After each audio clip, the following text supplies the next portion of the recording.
Could you please state your name and spell it for the record? Sure. My name is Lon Bartel, L-O-N-B-A-R-T-E-L.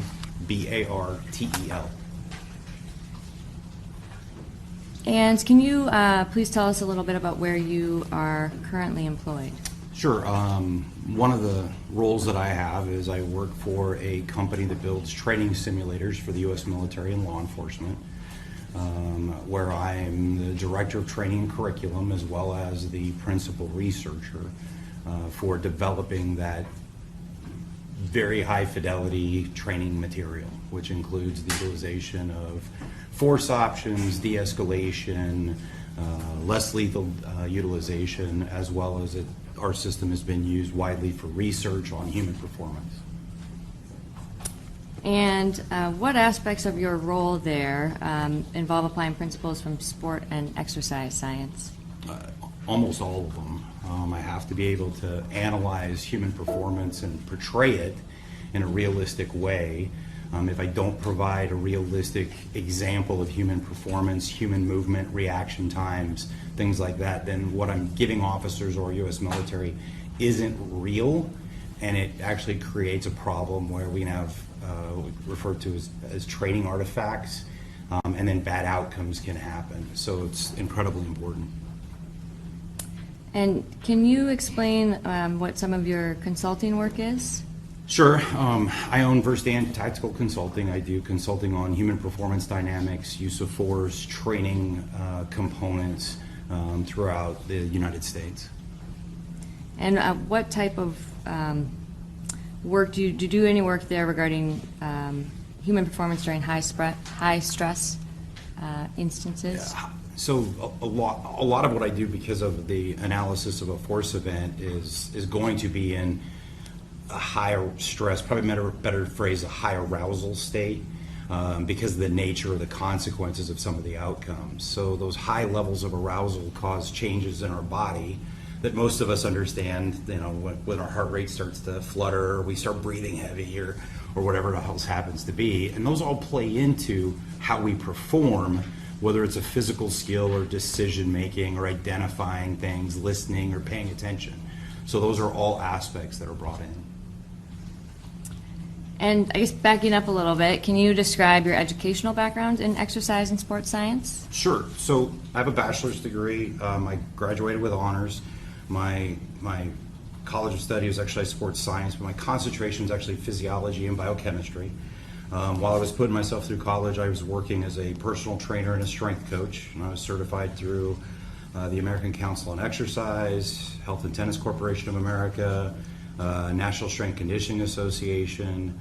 There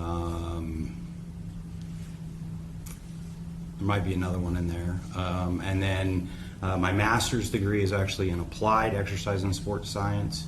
I obtained additional certifications with the National Academy of Sports Medicine as a performance enhancement specialist, as well as there's an organization called National Strength Conditioning Association, which I was certified as a certified strength conditioning specialist back in the day. I did one of their newer certs, which is a tactical strength and conditioning facilitator, which focuses specifically on law enforcement, military, EMS performance, as it applies to being able to train for the demands that they will face. I'm also currently working on my PhD. I'm in the dissertation writing phase, and my PhD is in performance psychology. Well, that sounds like a lot. Thank you. Have you, prior to your current position, did you have any prior experience as a police officer? I do. And over 20 years. Okay. And as part of your job as a police officer, what type of work did you do? Like everybody, started in patrol, worked a bunch of special units to include a community action or neighborhood action team. And then I moved heavily, because of my sports background, I moved heavily into the training environment, where I served as a firearms instructor, a taser instructor, less lethal instructor, chemical weapons instructor. I also was part of our SWAT team as not only a hostage negotiator, but as well I was one of our senior operators. I started our explosive breaching program. During that time, I'm one of the guys that actually started this SWAT association in Arizona. where I served as the secretary for the first 5 years of its inception. I also then, because of my background, my education, I moved into a role which is a subject matter expert for firearms. I was also a subject matter expert for defensive tactics, a taser master instructor for 14 years, chemical weapons instructor, a few other things, I believe. I don't remember them all. Well, you have a very impressive resume. Have you ever been involved in developing or instructing training for law enforcement personnel? I have. And what areas have you instructed law enforcement on? So the vast majority of my work has always been in human performance. Don't get me wrong, I also make sure to dovetail it all together. So I was a de-escalation instructor, and I brought de-escalation in as part of our firearms program and part of our defensive tactics, so it all was intertwined. But I taught all of those, I developed all those skills, or all of those trainings. But I've also developed over 100 hours of certified curriculum that was certified through an organization called the International Association of Directors of Law Enforcement Standards and Training.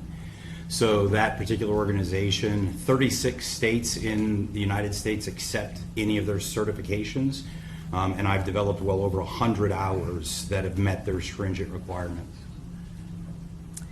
Can you describe your work with force-on-force simulation training and how it informs understanding physical exertion? Sure. And what that is? So force-on-force can kind of go down two different paths. One of them is what we refer to in law enforcement as force-on-force or man-marking rounds. That particular technology I teach for that company on the side. They're the largest manufacturer of this particular technology. They take real guns and they modify them. They put in a new barrel and different magazines, and then the ammunition that they use fires a small paint pellet so that it will actually show where the round hits. And if I give 3 different people different colors, I know how to keep you accountable for your rounds or your rounds. But the weapon cycles the way a real firearm does, and one of the other components to it is because those little paint pellets are moving at a pretty good speed, they hurt. And because of that, what that creates is an elevated arousal state, which is highly beneficial in law enforcement training, because we need to get officers to be able to adjust and make those type of, or deal with those type of environments. So it's one of the ways that we can elevate the arousal level or the stress level and force them to have to perform whatever the tasks are. Now, we don't necessarily always use the tool. They just need to know that it's a possibility. Often those drills are nothing more than a de-escalation drill. But I don't want you to know that ahead of time. I need you to not know that. It's an important consideration. So another form of force-on-force or simulation training is the stuff I build with the digital simulators. Those simulators, imagine a large movie screen. One of the systems we have is actually 5 large screens. It's projected in 4K. And it's not a movie as we think of it as a linear event. In other words, you hit play and it just finishes however it finishes. The particular technology has a branching component to it, and many of us grew up reading books called Choose Your Own Adventure books, where you would read the book and you got to a specific point and there were decisions you could make. You would go to a different page, and then there's a completely different storyline. Well, our video does that. And the instructor can click or branch the video. So if you're doing a great job on giving verbal commands, I can make it so that the individuals on screen comply to your commands. Or if maybe I need you to say things slightly different and I don't reward it so that they're more, more confrontational. But you also have, in the devices that we use, a laser insert, and that laser insert goes into a firearm, a taser, OC spray, less lethal munitions, so that my actions can immediately branch that video as well. So if I have a subject that pulls a gun, I can utilize a firearm and shoot them, and that individual may drop to the ground, or if I don't hit them in a vital spot, they may only stagger and then re-engage, and then the officer has to deal with the fact that that lethal tool or a less lethal tool wasn't effective, and they have to continue on making decisions and interacting with the video. We also use a device called a threat fire, which is a small electric device that creates a little pain signal Because again, I need that arousal level to be brought up to be representative of the environments that law enforcement or our military really face. And why is that important? So that elevation in the arousal level, it changes your body chemistry and your brain chemistry. And I need you to be able to make the adjustments accordingly, whether it's emotional self-regulation or to realize that you're being overcome in this circumstance, you don't have the right skills, you don't have enough people, whatever else happens to be. I need to create those dynamics because it's an important consideration. Have you ever been involved in developing or reviewing training curriculum for law enforcement? I have. Can you tell us a little bit about that? Yeah, so goes back to the statement I made about IATLIST as far as developing their material, as well as at my agency, I developed all of our material. As my role with the Arizona Tactical Officers Association, I would volunteer to work with smaller agencies and their tactical teams to help them develop their policies and procedures and make adjustments based on the limitations that they had on personnel, equipment, and training time, so that way they were able to get the safest environments possible based on what they had. And what are some of the factors that you consider when doing this for agencies? When So creating big things that you have to look at is, number one, is state and federal law. I mean, those are our guiding factors. What is it that an officer legally has to be able to obtain, be able to adhere to? Another is department policy, because policy is going to dictate what an officer's standard is held to. And just as important, comes from my education, my training background, is it humanly possible what we're asking these individuals to actually do? The capability of a human being, and we're all flawed human beings, has to be looked at, because there are some things that you just may not be able to do. And that is not a fair standard to hold somebody to. Or if you want to hold them to a high standard, you've got to be able to make sure that you're giving them the training, not only the amount, but the type of training done in the right methodological way to support that level of performance that you're expecting from them. and based on the, I guess, kind of tying in the human performance to some of the use of force, what are some of the, how does exertion or exhaustion play into use of force policies? Do you have any peer-reviewed published research I do. that ties into law enforcement performance and how that relationship to exercise science plays into each other? I do. Can you explain some of the, are any of those peer-reviewed and published research, is that related to use of force or deadly force encounters? All of it. Okay, and part of that, have you researched kind of the, specifically the transition from taser to firearms and how long that takes? Yeah, I did a published research specifically on how long it takes an officer to transition in a simulated environment from firearm to taser, as well as taser to firearm. And have you presented at any international law enforcement training conferences or any conferences generally about exercise and sports science? As the principles apply to law enforcement, yes.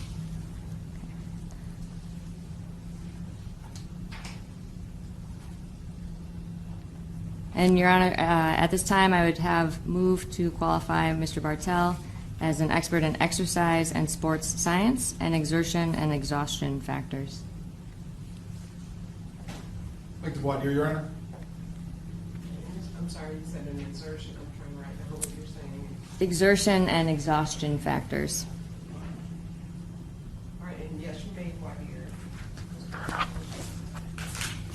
Since got a report from you, it's basically on fatigue.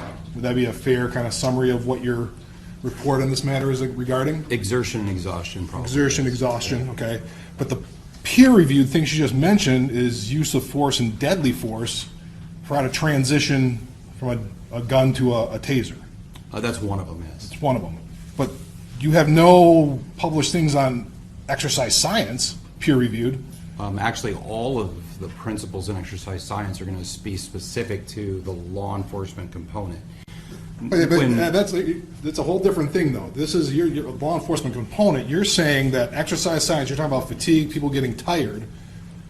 You have no studies, you have no published articles on that aspect of it. Correct. Okay, that's what I'm focusing on, because that's what you're testifying to this jury. You've never done your own research in this area. Your report has none of your own research, correct? Correct. Okay. You're relying on other people's research for this report. Correct. So when you're looking at what an expert does, you've never published anything in regards to this area? In regards to Peer review. specific exhaustion, no. Exercise, that's what you're an But expert in. exercise and sports science, absolutely. Where? I mean, I got a list of your your things. There's, you know. Let's talk about the one that you just mentioned, which is the transition study. So the transition study is going to include a component of action and perception. So as human beings see the environment, we pay attention to different things. We have to process all of that, and then we make a decision. That decision then just has to be carried out. That is legitimately a component of exercise and sports science. That's an example. Another one would be the study that I did on time to stop. So we created an environment where officers had firearms, they were given a signal to start shooting, and they were given a signal to stop shooting. The action of stopping required them to be able to see what was going on, to formulate a plan, and then carry out that plan. Exercise in sports science is not just about how much oxygen I need, it's also about how I see the environment, perceive the environment, make the decisions, and then carry out those decisions, which is what the majority of my research has been. But in terms of what, that's not what your report's about. It's not, your report for this incident was about how people are impacted by fatigue and how tired people get, essentially. Is that a fair assessment? How exhaustion can play Sure. into their performance. How exhaustion played into performance in this specific instance. Or any instance similar to it.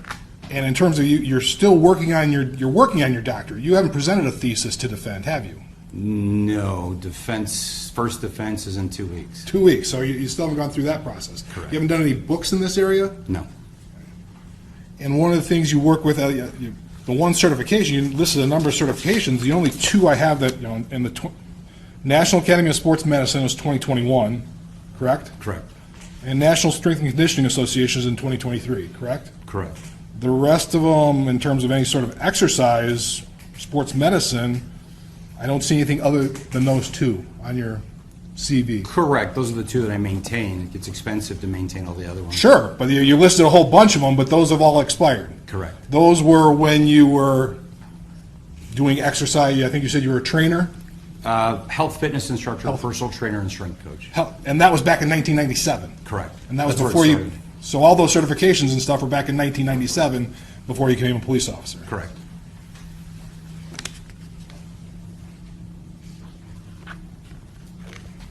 I have no further questions, Your Honor.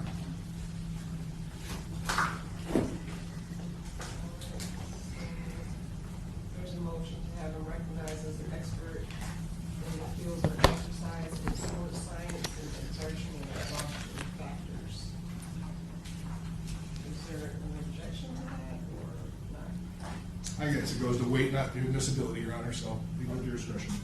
All right, so I will have, for purposes of this case, I will accept him as an expert in those areas. Thank you, Your Honor. Mr. Bartel, did you form an opinion in this case? I did. And what is your opinion? My opinion is that the video captures from the different angles show that Officer Schurr was engaged in a prolonged, very intense fight where he attempted to control a very resistive subject. He utilized multiple control options, such as knee strikes and punches, to try to prevent this individual from getting away and then from taking his deadly, dangerous instrument from him. The individual seems unfazed by the vast majority of his force options, to a point where he even was able to push up off the ground with Chris on his back. The struggle continues, where you can see Chris and you can hear his labored breathing, indicative of exertion and exhaustion. Towards the end of the fight, where he is now fighting over the control of his taser and eventually loses control of this dangerous weapon and deadly weapon, and is then at a point where he's exhausted and has very little options other than the use of deadly force to stop the ongoing assault. So breaking that down a little bit, have you, I guess we'll kind of maybe work backwards and then come back to it, but have you formed an opinion about, I guess, whether it would be reasonable for an officer in Officer Schurr's position to be in fear of serious bodily injury or death after all of the factors you just listed? Yes. Why? When we start getting tired because of high levels of physical exhaustion, and most of us understand this at some level, your ability to continue that effort goes away quickly. The idea that we're able to fight for an extended period of time is not realistic. And what happens is we quickly lose the ability to maintain muscular strength or muscular power, which is absolutely vital in these type of situations. So as our ability to maintain, or think of it this way, produce force with our muscles starts to decrease, our ability to hold on, our ability to control somebody, our ability to hit somebody effectively is diminished rapidly, meaning we no longer are able to effectively fight. This individual can overcome us, they can take things away from us, and those things can then be used against us, which creates a very, very difficult position. And kind of breaking all of this down a little bit, let's kind of go through an overview of how physical exhaustion comes up during stressful encounters generally, just to kind of walk through some of that. So based on your experience and training, how does a high-intensity exertion affect the human body during stressful encounters? So understand that our body loves to be in a position or a condition called homeostasis, which is kind of how we're all sitting right here. If I do anything that gets us out of homeostasis, out of that balance, I have to do stuff, my body has to engage in stuff to get it back. So if I try to hit somebody really, really hard, I exert a lot of energy. That exertion changes things in the body. I start using chemicals up. I use fuel, right? So everything from, there's different types of fuel. Most of us understand that we use sugar or we use fat as a fuel source, and we do, you need oxygen for long distance stuff, but short distance, high intensity, we don't use a lot of oxygen. We're using more blood sugar or another substance in the body. But when we engage in those behaviors, we start using up those stores. So that fuel starts to go away. And what happens when we burn it or burn it off is we have all these byproducts. And these byproducts, and most of us have felt it, like if I had to do a bunch of push-ups, that burning sensation that you start to get, or a bunch of sit-ups, that's some of those byproducts that start to get built up, and you quickly start seeing your fatigue. Your muscles start to shake or tremor, and you're unable to generate the same amount of force on the 20th one that you did on the first one. So there's a level that we really understand what happens when we go through these high levels of physical exertion. And I'm just talking about 20, 25 push-ups. I'm not talking about a fight that lasted for 2 minutes and 30 seconds while wearing extra weight of the bulletproof vest and the belt on top of it. Those are all things that would lead into the exertional component to this, and how, as we start to get tired, our ability to control somebody goes away quickly. And can you explain a little bit more about why that is? Well, I mentioned the burning of the fuel sources start to go away, the byproducts start to happen, and without getting too into it, the fatigue can hit two different ways. One can be central, which is the nervous system, because it's being utilized in these high intensity situations, and the other is a peripheral, or within the muscles itself. So because we're using both of those at high intensity, we start seeing those fatigue factors start to set in. Those exertional aspects cause all these changes that occur from a neurological and a physiological component that makes it that it's harder for us to do things, something as simple as holding on.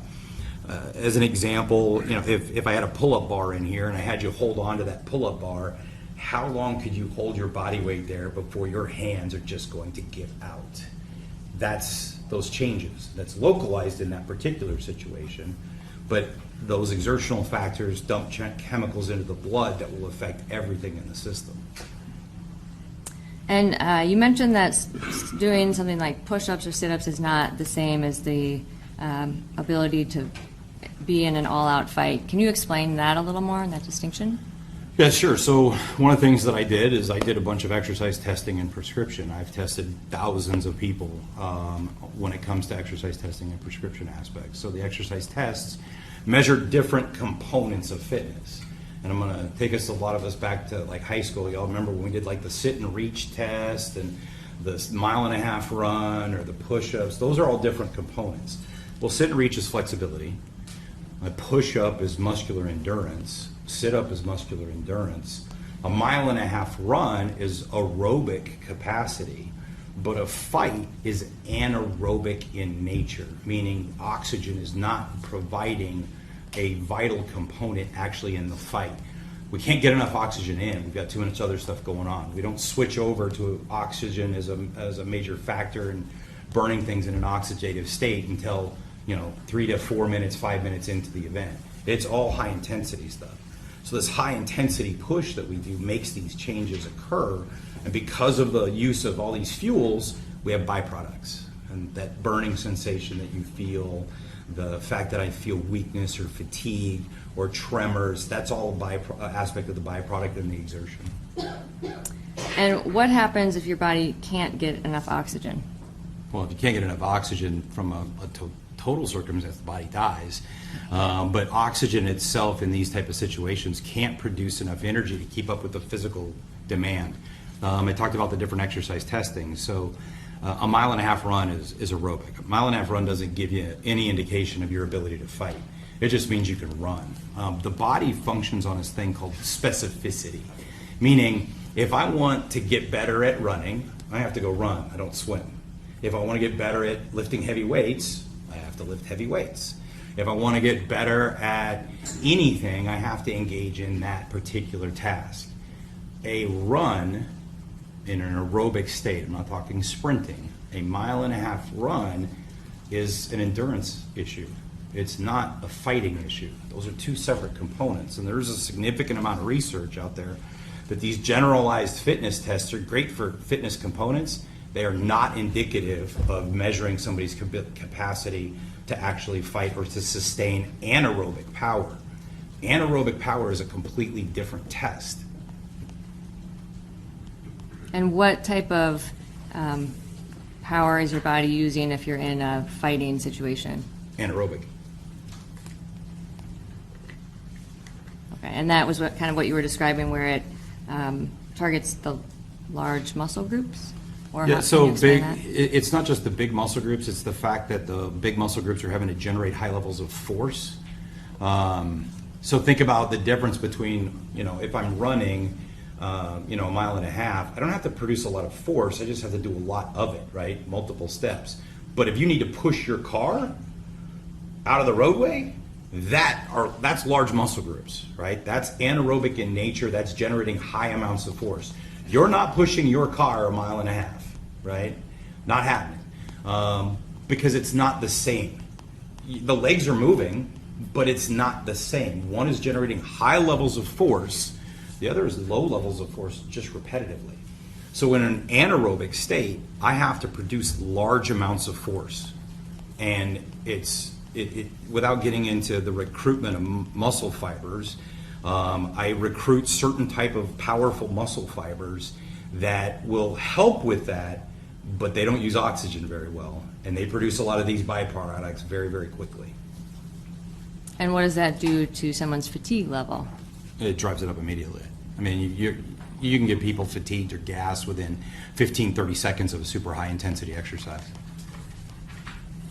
And what would be, if you're in a fighting situation, how quickly could that happen? Same, depends on the nature of the fight.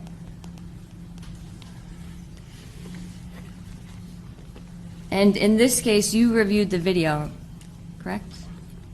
I reviewed a amalgamation of 3 different views in the video, yes. And I know you just got here recently, but if I have Bob pull up Exhibit B, which is a sync transcript video. Can you please pull that up, Bob?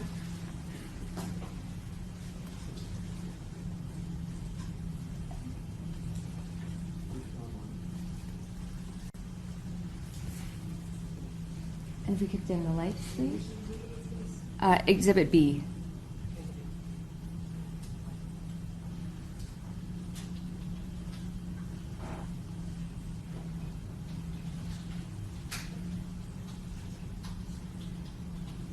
And when you say the compilation of videos, is this the compilation that you're talking about with the? So far, it looks like it, yes. Okay. Yes, that's it. Okay. And would it, so I think as we're going through kind of what you explained, could you help walk us through the points where you first noticed that Officer Schurr is exerting energy, or exertion, I should say? Sure. And I guess, sorry, Bob, before you start, based on what you observed in the video, what physical exertion was Officer Schurr displaying throughout this interaction? Well, there's a variety of things, everything from the knee strikes to the ability to try to control an individual to the, I believe there's at least one punch that's captured on the video. As already mentioned, there's large sections of the video that don't capture all of the action, so there's a lot of physical exertion that you can kind of hear and infer that there's stuff going on, but we don't know the extent of it because we can't see it on the video. But as an example, the holding on to something, we don't think of it being a lot of work, but it is a type of contraction. When we hold on to something, so there's three different types of muscle contractions. You have isometric, concentric, and eccentric. Without getting over the top, isometric means there's a contraction of the muscle, like me squeezing this rail, but my fingers aren't getting closer together. I'm developing force, and my muscles are getting fatigued, but my hand's not closing, right? I can't. Well, if I have a load that's super heavy, I might be trying to squeeze it or trying to hold on to something. It's the same isometric contraction. It requires energy to do that, right? But it doesn't convey well on video because there's no movement associated with it, because the muscle doesn't shorten or lengthen. It contracts to hold on. Okay, so it might be, would it be helpful for you to point out some points of the video where you notice that Officer Schurr is using physical exertion? Yeah, well, physical exertion, as well as I mentioned at the very beginning, the concept of homeostasis, right? Where our body wants to be in balance. There are other things that can actually make it harder for us. If I start giving out a bunch of loud verbal commands over and over again, I'm interfering with my ability to breathe. Just imagine trying to shout your own name out 5 times in a row, and what happens when you're done?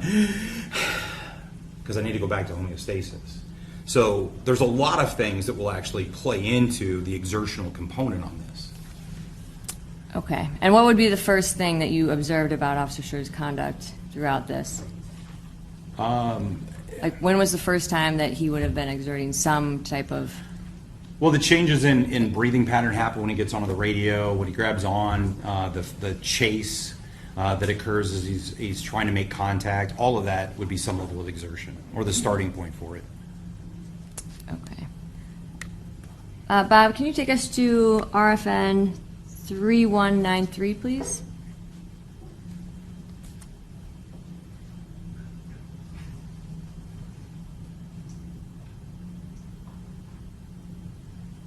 Okay, and what do you observe about this frame of the video? He's making contact with the subject's shoulder. It's hard to say if there's any real squeeze. It doesn't appear, just the nature of the fold of the clothing. I can't say for certain, but this is the first contact where he's trying to gain control. And at this point, what would be happening to his physical exertion levels? Again, if there's not high levels of muscular force being used, not a lot, minuscule. Okay. Bob, can you play the video from here, please? Stop. Stop. Put your hands down.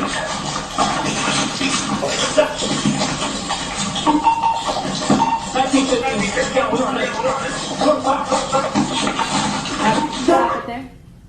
And this is RFN 3555. And leading up to this point, can you tell us a little bit about some of the exertion that you noticed in Officer Schurr? Yeah, the video in the top left-hand corner, you can actually see where he started to try to fight for limb control. Well, to do that means I have to generate force. To generate force, I'm starting to exert energy. I'm starting to exert effort. Video is problematic because it'll never serve as a proxy for the officer's experience.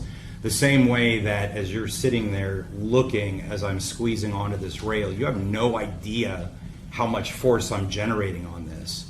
But if I was to grab your forearm and squeeze as hard as I am here, you would know it.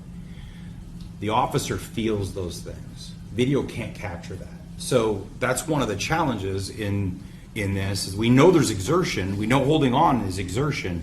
To say how much work is done is a little bit harder to do. When he tries to control the limbs, that's exertion. I've got somebody that doesn't want their limb controlled. They're going to pull away. To overcome that, I have to try to hold on. So that is all physical exertion. We're seeing a start of that effort early on. And when would the start of that exertion begin? Would that have been? As soon as the officer starts using force. I mean, and by force, I don't mean in a traditional use of force policy. I mean from a physics perspective, right? Talking about Newton, the whole concept of lifting up a water bottle, it requires force for me to lift up that water bottle. The muscles have to contract. This isn't a lot of force, not a lot of resistance. Give me 300 pounds, and that's going to be a lot of force. Give me somebody who's resisting against me aggressively, that's a lot of force. Bob, can you play the video from here, please?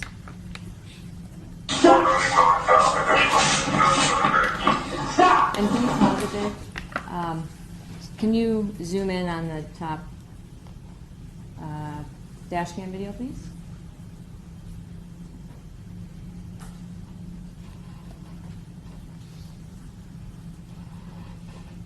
Okay, and sorry, can you back up to 3555?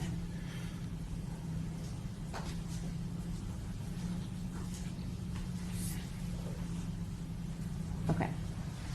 Right.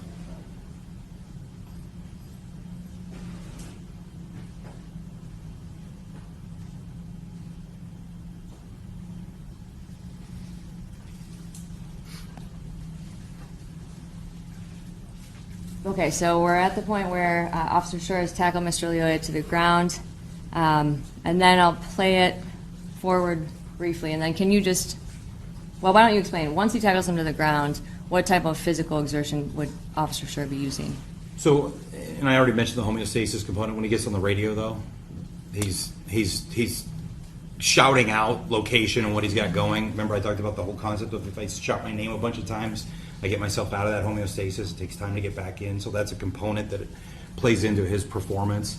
One of the other challenges you run into is the officer, as he's getting on the radio, maintaining control of that radio. In doing so, he effectively loses a limb that he can use to effectively actually control or grab on. I can't hold on to the radio and hold on to a person with that hand at the same time, meaning he's having to try to overcome and use additional force in other ways because he's tied up with the radio. And the radio is important. It's how he's going to get assistance, right? And there's no question on that. But that makes it even harder for him to control someone. Okay, and Bob, can you play it forward here to 3806?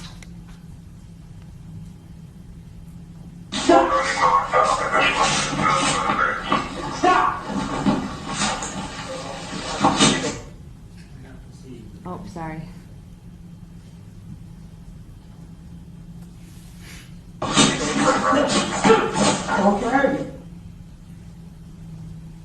Okay, if you could zoom in at that point, and this is RFN 3816. Okay, and at this point, what have you observed of Officer Schurr's exertion? So he's trying to keep a subject who's fighting him on the ground, which requires physical force and physical effort. You see him change position at one point in time as he's trying to move position. That all requires physical force and exertion. All of that is going to require some level of force. And again, the piece that has to be taken into account is he's doing so wearing a vest and body armor, as well as his duty belt. So those all play into how much load he has to carry, as well as the challenges that you run into with the restriction that a vest can actually cause. Okay, Bob, can you play it, please? Okay. Stop! Stop! Get your hand behind your back, okay? Hands behind your back, okay? Okay, can you pause it here? What is the RFN number?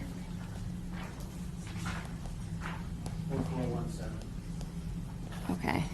And during this segment, what did you notice about Officer Schurr's position? Well, he attempts to do a couple of knee strikes. He engages in knee strikes. Knee strikes are very powerful, very high energy demand. Another challenge they run into with the knee strikes, anytime I generate high levels of force, one of the things that we do is we engage in a process called bracing. So think about if you go to lift something up, you will literally tighten up your core to do it, so that way you can lift things up. The challenge is, and you want to do it along with me, if you tighten up your stomach and you try to breathe normal, it's not easy to do. So he has to generate high levels of force, but to set his core, to set those muscles, it actually can interfere with his breathing, which again can play into his ability to sustain a fight. And up to this point, what have you noticed about Mr. Leoya's actions after Officer Schurr tackled him to the So you ground? hear verbal commands that, or hear verbal statements that he's going to comply, but the actual physical actions are not compliance. Okay, after, the command, give me your hands, put your hands behind your back, but he doesn't do it. He continues to fight to keep the hands to the front. So there's a contradiction between the verbal statements that are made and the actual physical actions that are made. And you can see that Chris is trying to control those limbs, and he's not able to do a great job at it for whatever reason. And you mentioned some of the knee strikes that Officer Schurr used. What did you notice about them? Well, as I mentioned, the high intensity, that's the nature of a knee strike. They're big, powerful muscles, just because the muscles of the legs are, some of the largest muscles in the body. And in doing so, they have a very high energy demand. So we know that we start pushing that anaerobic threshold even more and more with that type of behavior. Were they effective, the knee strikes? They didn't appear to be effective because he's not getting compliance. He's not getting an individual who stops. You're not seeing an individual that ideally, if I do a knee strike to, say, a common peroneal, I cause a neurological effect on that muscle to where it doesn't contract very well. I'm not seeing that because he's, our subject's still able to get his legs up underneath him and at some point in time push himself up with Chris on his back. And what would that indicate to you about their positioning? So from a advantage perspective, he's underneath Chris. The fact that he's able to get his weight up, he's got a good solid base to fight from. I say that because being able to fight from a bottom position is actually not hard to do. One of the simulations that I built that it's tied to national curriculum is specifically to the speed of a prone suspect and how quickly a prone suspect can turn around and actually utilize a weapon. So from the first movement to the actual use of a weapon, it can happen as little as 0.61 seconds. Now, it's based on research that was done by Force Science, but I've put it into a simulator and I've had hundreds of people do it in real life, in real time, and it happens quickly. Okay. Bob, could you please play this from here? And I'll...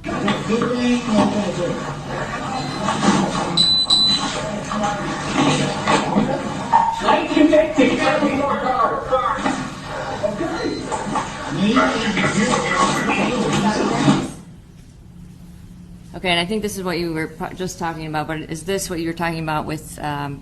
Leoya doing a push-up? Yeah, he's able to stand up with Chris on his back. Doesn't stop him. And from what position was he in? And position was Mr. Leoya at the beginning? Face down. And once he was able to push up,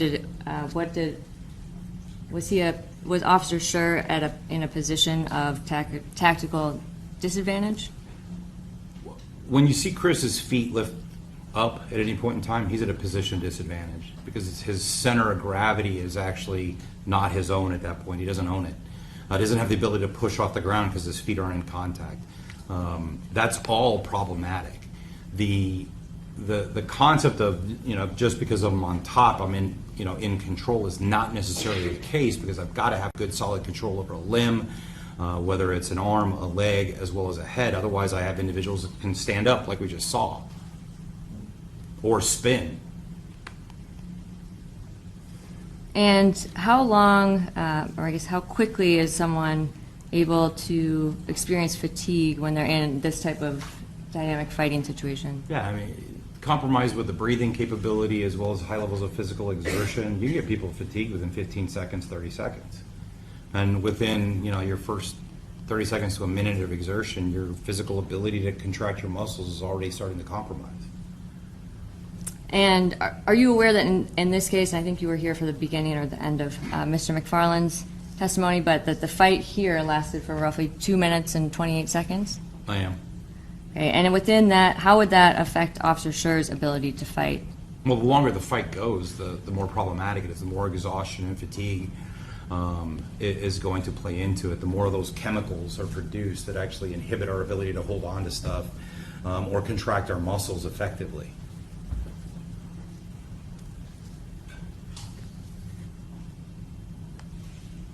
What are some of the factors that impact how quickly a person might feel fatigued?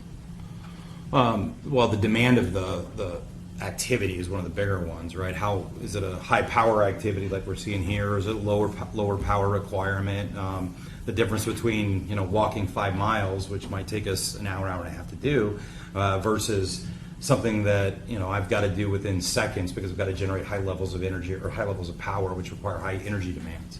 So the nature of the event itself, the load that is carried, the amount of work that transpires, how effective I can actually breathe. And breathe is not necessarily just the aspect of getting oxygen in, but being able to blow off carbon dioxide, right? That's one of the byproducts. I have to be able to do both. So my ability to breathe is compromised. That can factor into it. Those are all things that can play in.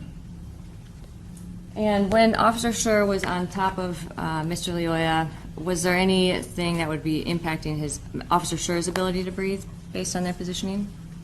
Yeah, so 2 things of note. One, like I mentioned, the nature of the body armor because it can be restrictive as well as the gun belt. But the other problem is in that position, for every action there's an opposite but equal reaction. So the weight of the bottle sitting on the desk also pushes up against the bottle. It's just kind of the nature of things.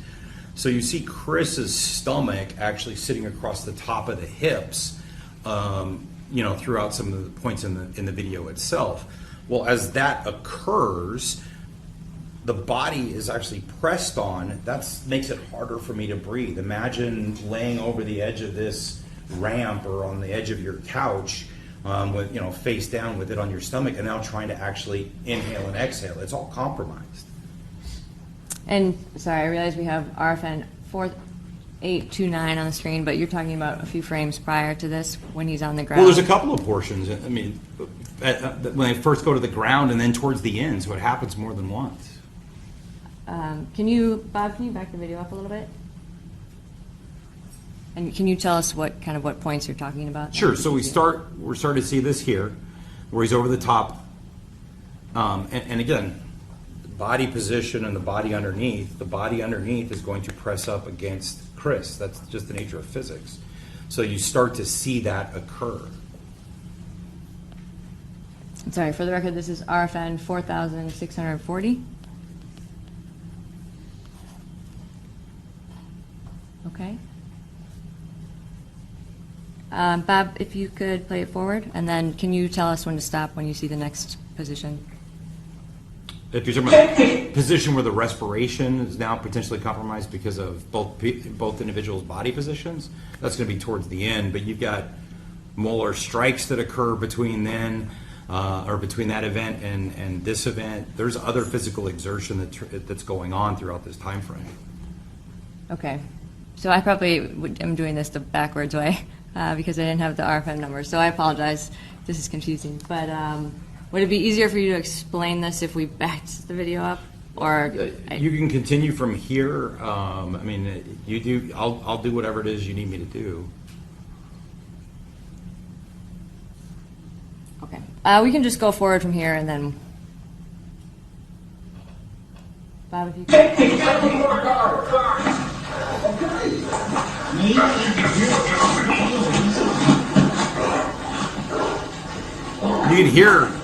You can hear Chris breathing. You can hear those deep inhalations and exhalations, right? That's a sign of exhaustion. We all have been in that circumstance. We've all felt that. We've all experienced that. And what are some of the things that happen once your body starts breathing that hard? What does that indicate? Well, it indicates a high, demand on the body itself, and the body's trying to compensate. Again, goes back to that big word, that homeostasis thing, the concept of going back to baseline, and needing to blow off all this carbon dioxide, all that CO2, as well as trying to get oxygen in that it can be used at a later time. But that's all indicative of the level of exertion that you're seeing. The bigger, the deeper the breaths, the more that you see that that expression of exhaustion, it gives you an indication of how much exertion was actually occurring.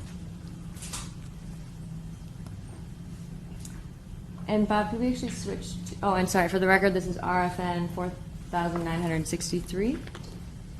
And this is the point once Mr. Leoya has gotten up and Officer Schurr is behind him. And if we could actually switch to Defendant's Exhibit C1, which is the cell phone video.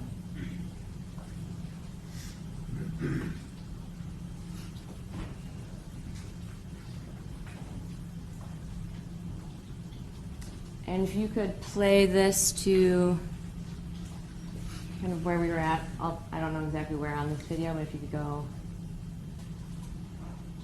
Okay. This is 26 seconds into Defendant's Exhibit C, RFN 4,953. And then if you could play the video forward from here. Well, you can see Chris is trying to hold on to him, and there's physical exertion here. He's being pulled, number one, and he's having to try to resist it, but he's also in a position where he's trying to hold, the arms back. And at this point, kind of, I know you were talking a little bit before about how the video shows something and how someone might feel. Can you explain that a little bit more in this position? As far as muscle contraction? Yes. Yeah, I mean, we can demonstrate it if you want.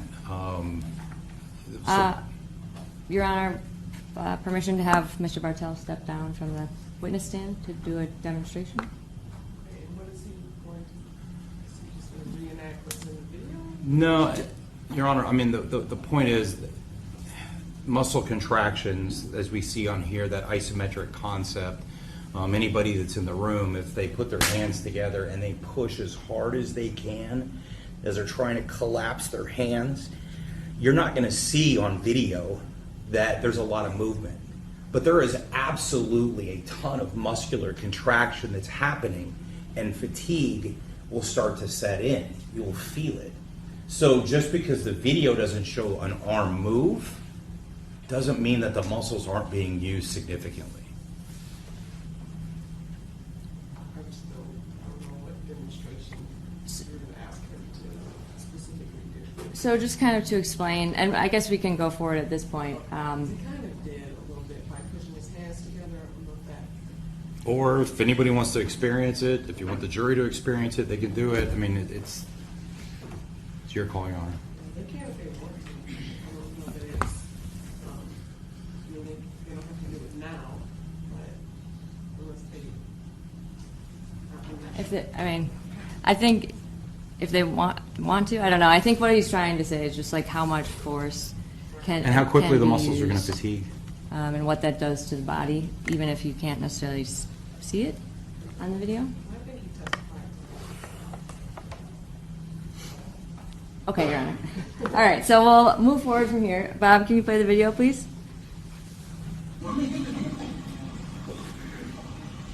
Stop, okay? Do not resist me. No, you good not resisting nothing, bro. Okay, Bob, can you stop it here? And this is 42 seconds into the Exhibit C1. And can you tell us what you've observed about Officer Schurr's body positioning compared to Mr. Leoya's in this segment of the video? Yeah, well, I mean, you see another knee strike, again, which doesn't have an effect on stopping any type of behavior. You see Chris, it appears that Chris is kind of getting pushed around. He's not directing the movement. It seems he's subject to the movement. which means he doesn't necessarily have the ability to physically overcome all of the resistance, which, again, it appears that he's trying, but, you know, as an example, you're seeing Chris spin backwards, which I don't think was necessarily an ideal position for him to do. Why not? But you don't know what you're going into when you go backwards. If you step back, you can trip all over things. It's kind of a concept of a tactical movement. Moving backwards without being able to see everything, your heel can catch something, it's problematic. Ideally, spinning into something is going to allow you to see the environment. I don't know if that's his choice. I don't know if that was a choice that he made, or if it was him, you know, being pushed into that position. And that, when you say being pushed, would that be based on Mr. Leota's actions? Or Correct. Okay. So as someone gets, what happens to someone's strength and coordination and reaction time as they fatigue? It drops. It diminishes rapidly. And in your experience, is this something that how does this impact, or how is it someone impacted as the duration of a struggle like this?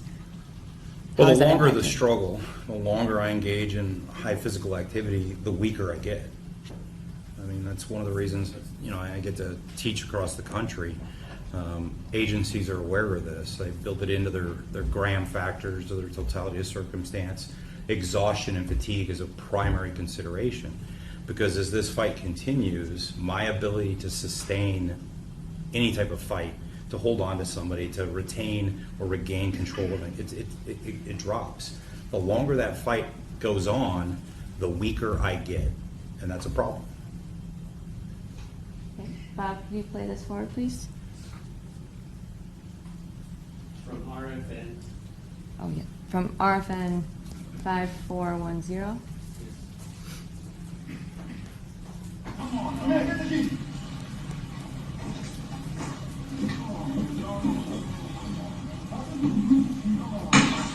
Okay, why you gotta do all that, bro? He good, man. Let's go the taser. And could you stop here? We are at RFN 5992. And throughout, or sorry, can you move forward a little bit, Bob?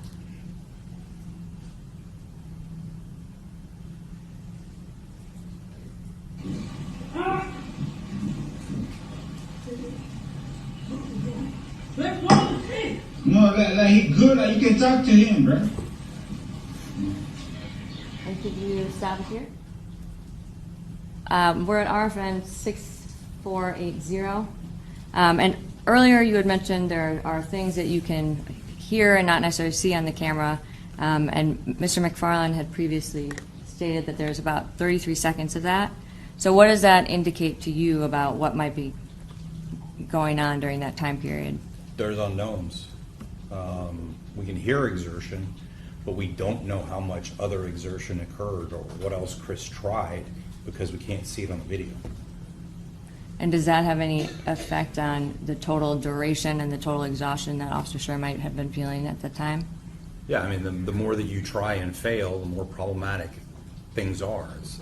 It's clear that your intervention isn't working. Whatever you're doing isn't being effective. That narrows your choices down rapidly, and I don't have other options.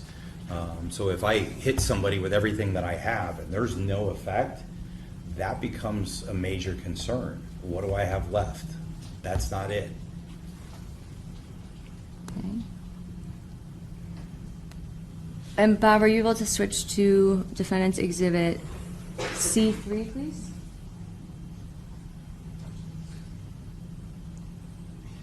And this is the cell phone video. It's previously been admitted. And can you play this all the way through? Or I guess I'll take it in pause. And this is... Okay, can you pause it right there? And this is Exhibit C3, RFN 7458. Mr. Bartel, can you tell us a little bit about Officer Schurr's body position? Yeah, here. I mentioned earlier the concept of the hips being pressed up against the abdominal area, but just as concerning is both of Chris's feet are off the ground, meaning his center of gravity is not within his own control. He can get dumped, he can get swept. There's no way for him to generate any significant amount of power because he's not in control or in contact with the ground. I realize that the purpose of this video or this section is specifically talking about the taser, but Chris's body position is indicative that he's in a bad position. And why is that? Because he can get swept or get dumped, whether it's left side or right side or even over the top. Again, standing up, grabbing that arm, ripping it down, all of that would end up with Chris on his back and in an even worse position. And is there anything about the body positioning of Officer Schurr's hips or stomach at this point that would Yeah, impact I his mentioned ability? the concept of the hips being, of the oil being pressed up and potentially compromising his ability, Chris's ability to exchange oxygen and carbon dioxide. And how does that impact his fatigue level? It adds to it because I can't blow off what I need to with CO2. I can't suck in enough oxygen. That all plays into it, makes it even harder. Imagine, and I talk about the aspect of pushing a car. Imagine if I asked you to push that same car, but at the same time I restricted how much you could breathe. It's going to be harder. And how does physical exhaustion affect a person's ability to continue controlling someone who has been resisting and fighting for roughly Well, I 2.5 mentioned that you rapidly see the muscle's ability to generate force, to hold on, to push things. It rapidly diminishes. So as I start getting exhausted, my ability to maintain force, to hold on, to punch something, to keep something in a position, it's affected really, really quickly. Some of the research says within the first minute, the force production decreases by almost 30%. That's a lot. That's a big change. And we're well beyond that 1 minute mark. Bob, could you play this forward, please? Can you stop it here? All right, and this is RFN 7476. Can you explain the position that Officer Schurr is in at this point? It's similar to the last one. He's not in an ideal position in any way, shape, or form. He very easily could be swept, in other words, put on his back. He doesn't have his feet in contact with the ground, meaning there's no way for him to generate force or any significant amount of force. It's a horrible position for Chris to be in. And is there anything about his location, or I guess the taser's location at this moment, that would potentially impact his exertion level or response to what's going on in this position? Well, from mechanically, I don't think he's got the advantage based on the image. Mechanically, it looks like he's at a disadvantage.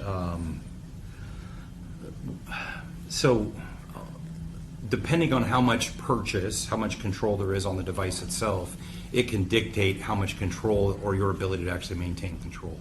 If you don't have a lot of purchase, a lot of contact with the device, it might be very difficult for you to maintain control of it. And again, the fact that all of these muscles are starting to get fatigued, it makes it even harder because I can't generate the force necessary to hold on to things at the same level as I did 2 minutes and 20 some odd seconds ago. Okay. Bob, can you play it forward, please?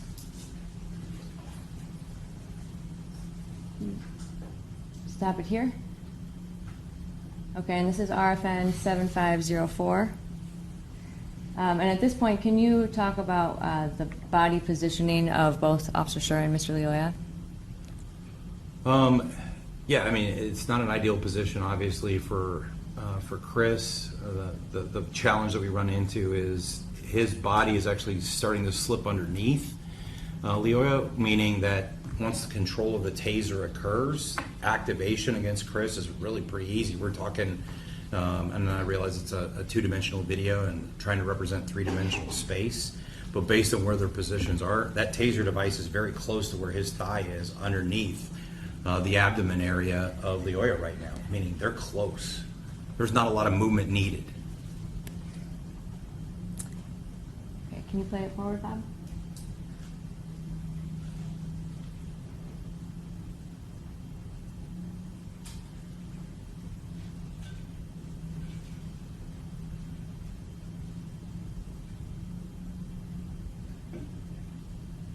Pause it.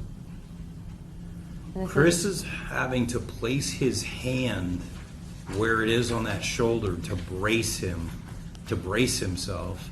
Otherwise, he would have gone, highly likely would have flipped over. You see that hand position, brace. Chris has one leg completely in the air and was able to get that other foot on the ground once he braced. And is this related to the center of gravity that you Center had of talked gravity about before? concerns. And how does that impact someone's ability or I guess their control and their Well, body if position? somebody owns my center of gravity, they can sweep me, they can dump me, they can do a throw, they can roll on me. Ideally, I want to control somebody else's center of gravity. That's one of the best positions to be in a fight. Okay. And Chris doesn't have control of his own. He has to brace up like that, and that, where that hand starts to come down, and he's able to get that foot back on the ground. And if he were in this position, what would happen if he didn't have his hand there? Or I guess in that position where he's leaning forward, what is his body position? Without his hand braced, there's a probability, I can't say definitively because it's a two-dimensional image, that he could have fallen forward. Okay. And here, what do you notice about Mr. Leoya's body position? He's got a good stable base. His feet and his knees are in contact. One can contact, the other one start to elevate, which if I was to roll Chris, that's what I would have done. Literally that inside knee would come up and I would have rolled him backwards. But yeah, being in that downward position is a good position to be in. And I say that, like many people, I do jujitsu, but I also have COPD, chronic obstructive pulmonary disorder. I mean, I can't breathe as well as other people. I run with about a 65% lung capacity. I fight from the bottom position all the time because it's the laziest position to be in and requires the least amount of energy. So I love being on the bottom like that. And do you feel that that's a position of tactical advantage? There's an advantage with Chris not having ownership of his center and Leo being in a downward position where he's got stability. There's an advantage to that. And you had mentioned how quickly someone could turn earlier. Can you explain that a little bit more? Sure. So there's some research. It was the speed of the prone subject. What they did is they put people on a prone position, they videotaped them, and they showed how quickly somebody who had a firearm could turn and bring that firearm to bear and actually activate the trigger in a multitude of different positions, whether it's a chest up position, chest down left, chest down right, and they actually timed it. And I'm fairly familiar with it because I did a reenactment, which is what I put inside the simulator, that I've had a chance to run a few hundred people through. And what I see routinely, and consistent with the research, is from the first detected movement to the shot break by the subject that's on the ground can happen in about 0.61 seconds, which is quick.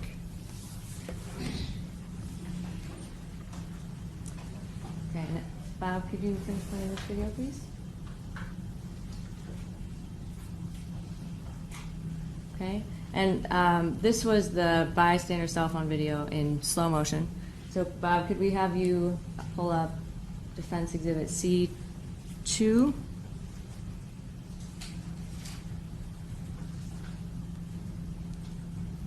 Which is the cell phone video in real time. Could play that, please?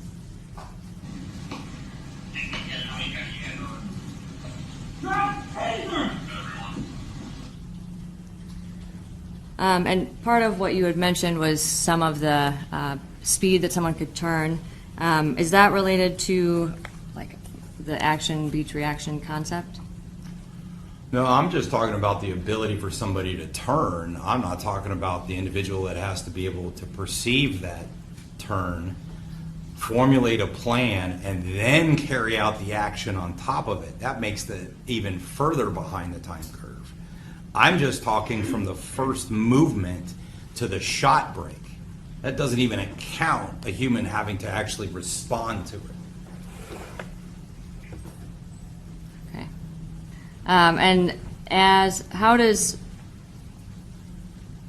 physically, is there a point where fatigue can create a serious risk of losing control of the situation entirely? Yes.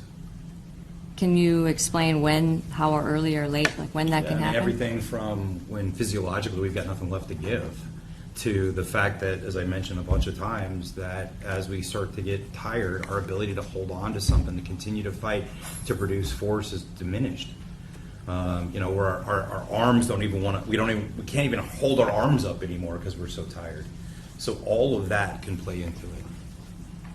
And how might exhaustion affect an officer's perception of the risk that they're in? Well, the moment you start feeling all those effects of exhaustion and you start questioning internally whether you're going to make it through this fight or not, one of the problems that you run into is you don't become internally focused, so that your attention is on those effects that you're feeling, and you might miss things in the external environment, like somebody sneaking up on you or somebody else trying to help whoever you're fighting with. But that's one of the things that starts to occur. And the other is you realize you're losing the fight, and the options that you have, many of them are no longer viable. You have very few ways left to end this fight immediately before it gets worse. And is it possible for someone to possibly appear like they're in control but be physically deteriorating internally? Yeah, I mean, the signs and symptoms of fatigue, you have to be able to see effectively, but a cell phone video at low res from very far away, you don't necessarily see everything you need to. So somebody could be, showing more signs and symptoms of fatigue that a cell phone camera just can't really display. And how long how does the recovery period usually indicate the intensity of a fight? Well, conditioning has a part to do with it, but the longer it takes somebody to recover, that's indicative of how much energy expenditure and how much fight there was on the beginning. The harder we have to force ourselves through something, and more exertion, more push, the longer it takes us to recover on the backside.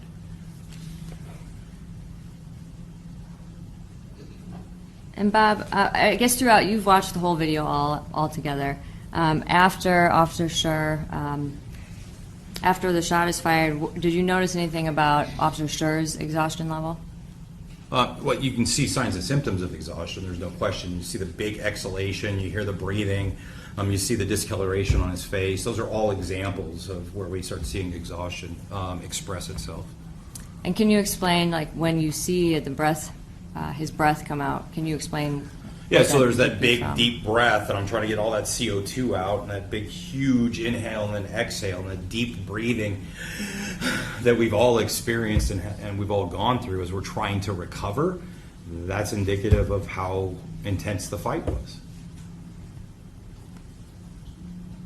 And Bob, can you pull up Exhibit EE, please? No, EE.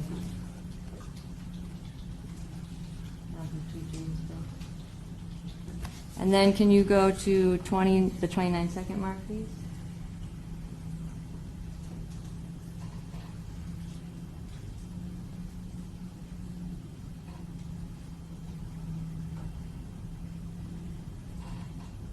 Oh, 29 seconds. Sorry, can back up a little bit. And then zoom in on Chris, who is in the upper right corner. Oh, sorry. Middle right of the screen.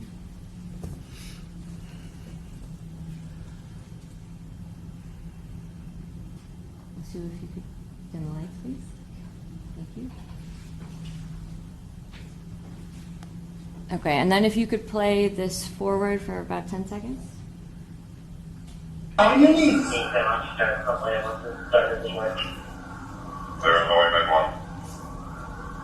Okay.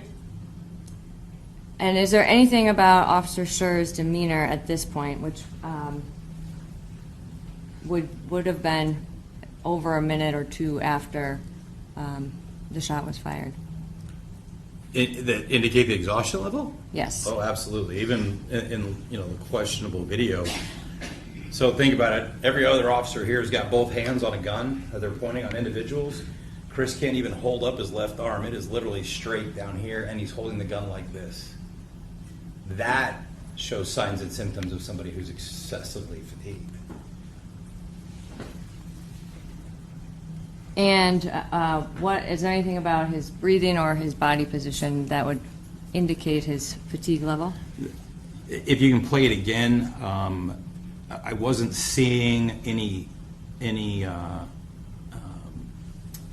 rise and fall of his shoulders. One of the things that happens when we're breathing really deep is sometimes you actually use muscles of the upper back to help us breathe, to get bigger lungs. I wasn't paying attention to that, so maybe those are all signs that you start to see. I'm more looking at his posture, the discoloration that appears to be on his face, the fact that he's not holding onto his gun the way I absolutely know he's trained to do, because it's standard across the United States.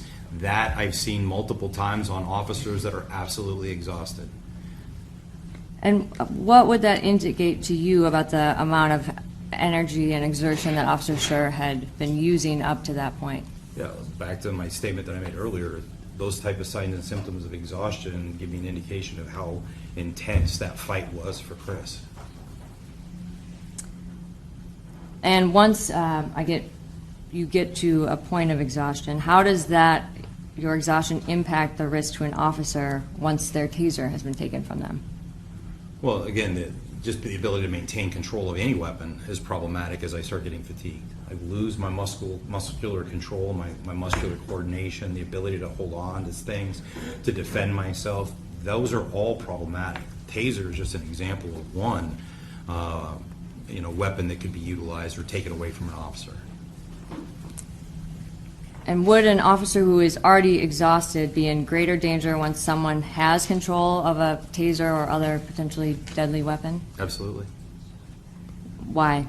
The inability to maintain effective fighting because of the exhaustion. The muscles can't do what they need to do to protect yourself. And could Officer Schurr's fatigue level have affected his ability to use any other tools to try to control an individual? Oh, absolutely. Or would it also impact his ability to continue to fight or wrestle to try to get the taser back? Yes. At the point where if Officer Schurr had reached his full exhaustion level, is there any other viable tool that he could have used based on his position and extreme exhaustion once he lost control of his taser? Was there any other viable option for him at that point? So I guess the problem I run into with the question is, you said full exhaustion level. That means he can't do anything else. You can't get there. If you allow yourself to get to the point where you have nothing else that you can do, you can't lift your arms, and many of us have felt that, you can't do anything. There's no way for you to stop it. You have to engage prior to that event. You have to do something before you get to that point of exhaustion. Now the challenge is how fatigued somebody is. Are they able to do other things? I've got knee strikes that are ineffective. I got punches that are ineffective. To utilize a baton requires the ability to generate force with muscles that are already tired, and I need distance because a baton is a distance weapon. I don't have that. But in creating distance, I run the risk of separation and the device that he's taken away from me being used against me that much easier. So it's a very difficult position to be in. And thinking about it, we can take this down. First, I want to go into your report and a lot of what you rely on. Do you have a copy of your report? I do. I'd like to go to can you go to your reference section? Your references. These are the materials that you relied on in preparing your opinion in this case, correct? Correct. The articles, and because you didn't do your own research, you relied on research Correct. of others. Okay. And in two of those, looking at the top, you have Armstrong, K.A., and Gay. You see that one? Correct. That's respiratory function and exercise performance while wearing body armor. All right. Journal of Occupational Environmental Medicine, 58-2, pages 188 to 194. Correct? Correct. You see, that's one of them. Mm-hmm. The other one was looks like K and Gay, E.W. Roberts, and Cole, a 2019 study of the impact of body armor on exercise tolerance and respiratory function. And that was in the Medicine of Science in Sports and Exercise, volume 51, section 5, pages Right. 987 to 995. Right. Those are articles you relied on for your research. No, actually, those are misprints. The actual articles are Armstrong and Gay, 2016, the effects of flexible body armor on pulmonary function and ergonomics, and Armstrong et al., wearing body armor and backpack loads increases the likelihood of expiratory flow limitation and respiratory muscle fatigue during marching. So you cited the wrong articles? Yes. So the research, because when you go into those two sections, those articles don't exist, do they? Yeah, they don't exist. They don't exist. So the articles I took a look at aren't something that are available to us because you cited the wrong articles in your study. Correct, except that I have an updated version that obviously you don't have. That has been a trend here. So what I did find, though, is the International Journal of Exercise Science. Would that be a reputable journal that you would use? Correct. The Journal of Exercise Science did something, the influence of body armor on balance and movement quality. Right. Now, we're talking about body armor. All this, none of it is talking about police body armor. This is talking about military body armor. Which is the exact same material. The exact same material, but the body armor, according to this, once again, this article says, modern warriors combat load, the lightest average load for infantrymen is approximately 62 pounds. You're not saying that a Grand Rapids police officer is carrying 62 pounds of body armor around when he's doing this job, is Yeah, but you got to put that in context. When you talk about the loadout, you're now talking about full mags that an officer or a military officer would have, not just the body armor itself. So the magazines themselves fully loaded. We don't need to go in this. The full mags we were talking about is an infantryman is going to take about 62 pounds total. Correct. Mags, helmet, vest, boots, that, right? Right. That's not what a Grand Rapids police officer is going to have, right? I don't know what their loadout is. How do you're an expert here, right? You're getting paid like almost $250 to $300 an hour to know that, aren't you? No. You shouldn't prepare an opinion to figure out how much weight, you just talked about weight, how much weight an average vest and belt are for a Grand Rapids police officer? No, I said average. Yeah. So average across the United States. I wasn't specific to Grand Rapids. Well, should you They take a could look at have- what they are? They could have plate carriers that are heavier. They could have plate carriers that are lighter. And you don't know. I don't. You just rely on something regarding military body armor and trying to transcribe it into what a police officer has. No. Some of this material is actually on law enforcement as well. Well, material, you keep on saying material, it's not material. I'm talking about the weight. The weight a Marine in Fallujah has on him is a heck of a lot more than what a Grand Rapids police officer. But that's not body armor. That's the full loadout with magazines. Full load. That's full loadout with magazines. Sure, but That's not body armor. but the That's total weight, ammunition. the total weight somebody's carrying around. In your article, can I see it? Sure. I'd love to add to my.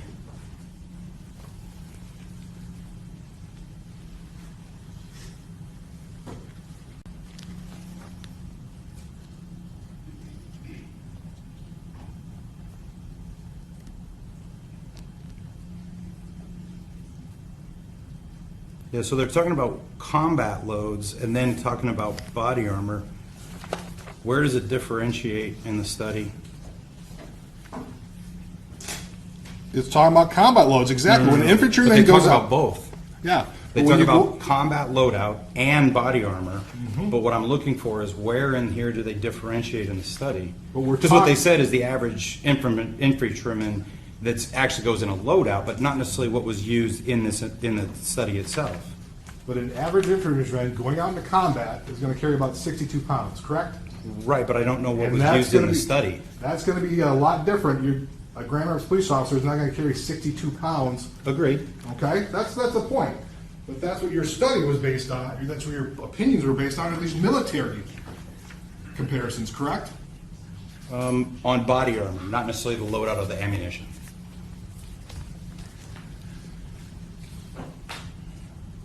So what about firefighters?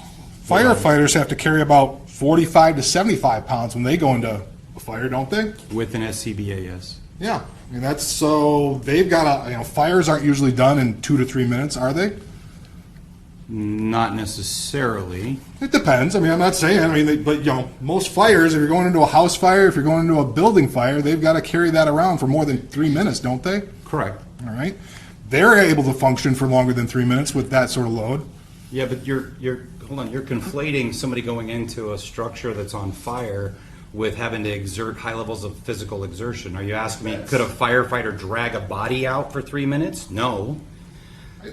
There's a difference between what you're setting in the firefighter world and what we're talking about with a law enforcement officer. So, but carrying a body out or fighting a fire, those are high exertion type things, right? Not necessarily. It depends on your role in as a firefighter. Okay, but if a firefighter is going into a building, and they may have to carry a body out, They might. and so after 3 minutes, they're just going to drop the body and keep going? Or they get outside, and like many of the firefighters I've worked with have told me that they vomit because of how heavy they exerted themselves. So, Sure. maybe. But they're able to get outside, right? Sure. They just don't stop. I mean, that's a pretty big thing to carry a body out. That's why they do buddy breathing and buddy rescues as well, because we do have issues where firefighters get stuck and their partner has to rescue them out of there. But you still have to function. They function. They're able to function over 3 minutes as a firefighter with between 45 and 75 pounds, aren't they? Function, yes. Function, but they're not passing out. We don't have firefighters dying going into fires because they're passing out because they're too tired. Well, that's actually not true. You can actually go to the firefighters, and no offense, we've got multiple firefighters that have had heart attacks inside of fires because of exertion and have died in the fire. So that's not an accurate statement. Okay, I stand corrected then, but in terms of, on the average, that's not happening like every day then. Not that I know of, no. What about like MMA? MMA, they have 5-minute rounds, don't they? Depends on the event itself. Some of them are shorter than that. Some of them are shorter, but you go pay-per-view, UFC, those are a lot of those are 5-minute rounds. And they train for it. For years. Sure. They train for that. But our police officers shouldn't train for years to be able to do that, to be able to fight and conduct themselves in a situation like that? So, no, not trying to be flippant, but I've had the ability to train with a bunch of MMA guys. Sure. These guys will have 3 training sessions a day that last anywhere from 2 to 3 hours each. That's not what officers are afforded. So that's not exactly an honest comparison on an MMA fighter and what an officer has to do, and the preparation that's given. Sure. Going into your history here, you work for Virtra? Virtra is, like you said, you produce simulators for law enforcement training. Correct. And military. And military and law enforcement. So you work closely with law enforcement in trying to go into law enforcement agencies to get them to buy this equipment, right? Well, I don't buy anything. I build the content and the training curriculum. I don't have to worry about sales. You don't have to worry about sales, but that's part of the thing, something that this Virtra's got to do to sell their equipment to keep you employed to do the stuff, right? Sure. Okay. So a lot of what you do is go out and talk to law enforcement groups, right? Correct. You went out to the SHOT Show in 2025, right? Correct. The SHOT Show is a law enforcement, only for law enforcement and military, only people who are along those lines, not open to the general public, right? Wrong. It's wrong? Yeah. So SHOT stands for Shooting, Hunting, Outdoor Trade Show. It's actually open up to anybody that might be law enforcement, military, mom and pop gun stores, camping stores, fishing supply, camping, all kinds of stuff. So no, that's not an accurate statement. Okay. So, but like, can I go? I could probably get you a pass. Not asking to as a friend. Can I go just if I show up? As of 3 years ago, you had to have something tied to that industry to be able to be allowed in. Okay. Prior to that, yes. Okay. So now you got to be tied to an industry at least. It's not open to, nobody can just walk up and go as a member of the general public. Correct. You talked a lot about force science. Force science is Virtra, I'm sorry, it's hard to pronounce. It looks like Virtra. Virtra and force science are partners, if you will. We do a lot of collaboration. A lot of collaboration. You were co-sponsored this the SHOT Show. Correct. Okay. Force science. You talked about force science studies. Force science was started by a law enforcement officer, correct? No, Force Science was started by Dr. Bill Lewinsky. Dr. Bill Lewinsky, who's in the Law Enforcement Hall of Fame, correct? Correct, but not as an officer, but as a As researcher. a trainer, as a researcher. researcher. Okay? You're one of the 19 instructors by Force Science. You're on their website as an instructor, Correct, I'm an adjunct instructor. adjunct instructor, because you're not full-time. Correct, Okay? As a full-time instructor, they have 5 full-time instructors, correct? correct. And those are all retired police officers. No, some of them are active officers. Some are active, okay? Some are active, retired, but they're all police officers. Correct. 12 out of the 19. Well, maybe not. I'd have to have the list. There might be a couple that are PhDs, so I'd have to have the list on those 5. I apologize. But 12 of the 19 instructors are police officers or attached to police departments, aren't they? Potentially. You don't know? Off the top of my head, no. But a part of what they do is also go out and sell their Force Science certification course, correct? They provide the Force Science certification course. They provide it. They don't have to try to sell it because people come to them. Sure, they come to them at $1,600 a pop, right? Yeah, and you have Dr. Christine Hall and Dr. Lewinsky and all these other very high-end researchers providing knowledge that's worth a lot to folks. Sure, it's worth a lot. Part of your history is you're the former union president of the Peoria Police Officers Association, correct? Correct. Some of your publications, well, some, just about all of them.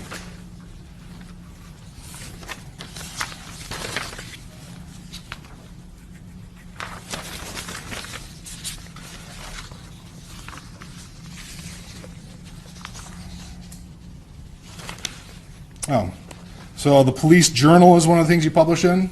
Correct. Phoenix Law Enforcement Association, you had a published thing there? Probably. Police Officer Executive Research Forum, you published there? Correct. Police One, Correct. and that's where I got your bio in terms of your Police One bio, that's where it comes from. You're like listed, nice picture, it looks exactly the same, but that's where you work closely with the law enforcement. You got a listing on their website for the articles you've published on Police One. Probably. Fair statement? Probably, yes. The Law Enforcement Executive Forum, you've done that. Correct. The Police Journal. Correct. So your audience is primarily police officers, aren't they? Police leaders Police leaders. and police trainers.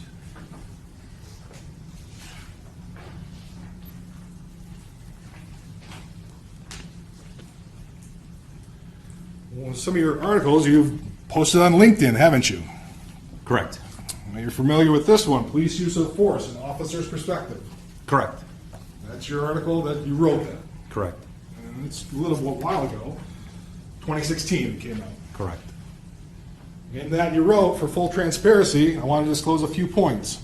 I am a police officer and have been for almost 19 years. That does shape my view and influence my perspective on these incidents. Correct. So you're influenced by your history as a police officer when you review a use of force incident. We're all shaped by our history. Sure, no problem. The other one is you have a LinkedIn post, to stop the madness of random violence. You recall that one? Correct. This is your article 2, a little bit earlier, 2014. In that you wrote, I'm going to tell you a dirty little secret. The only way to immediately stop violence is with overwhelming violence. You agree with that? I do. And I will tip my hat to the phrase, God made man and Samuel Colt made all men equal. You smile about that one. That's pretty funny, actually. Yeah, Yes. but that's how you feel. That phrase was out there, Yeah. yes, because what it means is people of smaller stature are able to defend themselves against individuals much larger than they are. Because of a gun. Mm-hmm. Okay. I have nothing further.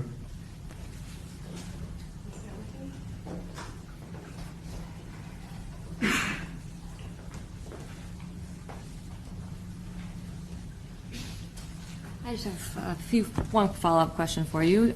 You were asked some questions about the load of duty belts and everything that Officer Schurr potentially would be wearing or others. Would an additional 20 to 25 pounds change your opinion in this case at all? No, it just makes it harder. It's magnified. The bigger the load, the more intense everything is. The faster, you're adding load to the body. The more I ask you to carry, the harder it is for you to do. In one of the video clips, you stated that the subject was resisting aggressively, quote, resisting aggressively. Does this differ from the actual sole act of aggression? And are there different exertions expelled between those two? One more time, Your Honor, I apologize. In one of the video clips, and if you don't understand the question, that's fine, you can just. I'm doing my best. But, okay, in one of the video clips, you stated that the subject was, quote, resisting aggressively, unquote. Does this differ from the actual sole act of aggression? Are there different exertions expelled between the two? I think I understand the question as, because I've seen the policy on use of force, and they specifically call out the concept of active aggression, which is, I think, the phrase that's used in there. So active aggression is a fairly common phrase that's used across law enforcement, and what that means is actual acts of assault. In other words, an individual who's trying to punch you, elbow strike you, headbutt you, bite you, kick you, those kind of things. That's active aggression. That's one type of resistance.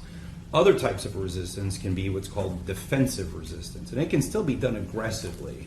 That means if I grab onto your arm and you rip your arm away from me, that's aggressively ripping your arm away. But they're not necessarily the exact same thing. So active aggression it's consistent with the policy I've seen. That's a level of assault versus defensive resistance is resisting arrest, no question, and it can be done very aggressively, but it's not necessarily directly focused to harm the officer. They both require a lot of energy to overcome. They both require a lot of effort. The idea of, as an example, if I grab somebody's arms and I'm trying to keep them pinned and they, break away, that's a lot of energy and effort to do. And to overcome that, I have to generate a lot of force. I think I answered the question.